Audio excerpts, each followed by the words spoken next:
Alrighty guys, welcome back to another sweet Git tutorial, and in this video I'm going to be teaching you guys how to undo changes to your working directory.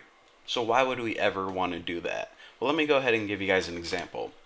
So say that we just got this sweet new site developed called Dogs, and it's pretty apparent by looking at it that it's going to be the next big thing. Probably a little bit bigger than Facebook, but we ain't sure yet. Somewhere around there. So of course what we need to do is we need to start hiring developers to expand this website. So we get the best developers there are out there. And what he does is we hire him and he comes in and he's like, okay, well, here's the thing. He actually lied on his resume and he isn't the best developer. He's actually a tomato can and he has no idea what he's doing.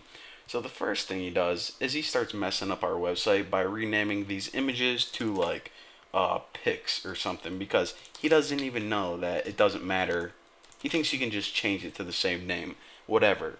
So he's like, all right, let me just go ahead and save this. Eating potato chips, looking at this website now, and check it out.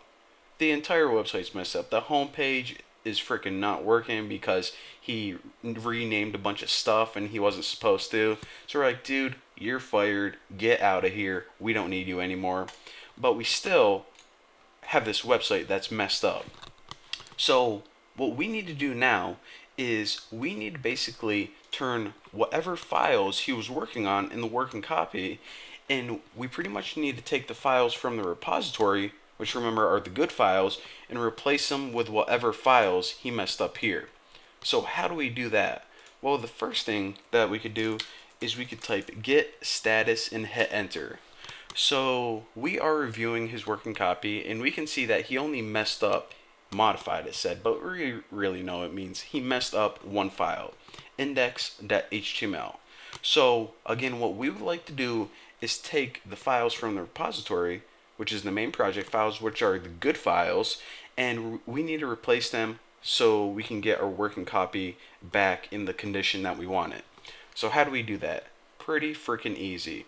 What we can do is hit git checkout dash dash space index.html and hit enter.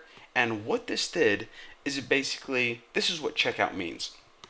Checkout means take something from the repository and make it your working copy. So it pretty much took that file index.html from the repo and it made it your working copy. And what this dash dash actually does is it has to deal with branches, and we'll talk more about branches later, but I just want to mention it because I didn't want you guys to think I'm skipping over it. It basically means we're not checking out a branch, we're just checking out this one file index.html. And again, if you don't understand what branches are, we're going to be covering them more later. But now, when we type git status and hit enter, it says your working copy is now the same as your repository.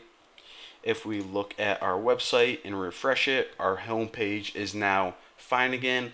Basically what it did is it took our working copy and it overwrote all the files with the good files from the repository. So that again is how you undo changes whenever you mess up files in your working directory, and how you get the good files from the repository or any old versions back.